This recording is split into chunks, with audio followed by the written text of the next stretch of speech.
దేవుని బిడ్డలకు దేవుడిచ్చిన గొప్ప భాగ్యం ఏంటంటే, మనము ఆయన సన్నిధానములో ఏదైతే పలుకుతామో ఆ పలికినవన్నీ మన జీవితంలో మనం స్వతంత్రించుకోవడానికి దేవుడు సహాయం చేశాడు.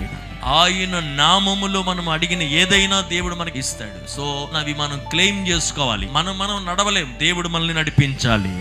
మనం కాపాడుకోలేం, ఎవరు కాపాడాలి? దేవుడు కాపాడాలి. అపాయములు ఎక్కడుంటాయో తెలియదు, ఏం జరుగుద్దో తెలియదు, కానీ ఎన్ని జరిగినా కూడా దేవుడు ఆ పరిస్థితుల మధ్యలో ఏది మనతో మాట్లాడతాడో అది మాత్రమే జరుగుద్ది. ముందుగా కన్ఫెషన్ అనేది చేయబోతాం. కన్ఫెషన్ అని అంటే, ఇది నిశ్చయముగా ఈ సంవత్సరము నా జీవితంలో జరుగుద్ది, అందుకు నేను ఒప్పుకొని పలుకుతున్నాను అనే మాటను అందరం కలిసి మన పట్ల, కుటుంబం పట్ల, దైవ సేవకుల పట్ల, సంఘం పట్ల ఈ ఉదయకాలం పలకడానికి దేవుడు సహాయం చేయునుగాక. ఏ అపాయము రాకుండా యెహోవా నిన్ను కాపాడును, ఆయన నీ ప్రాణమును కాపాడు.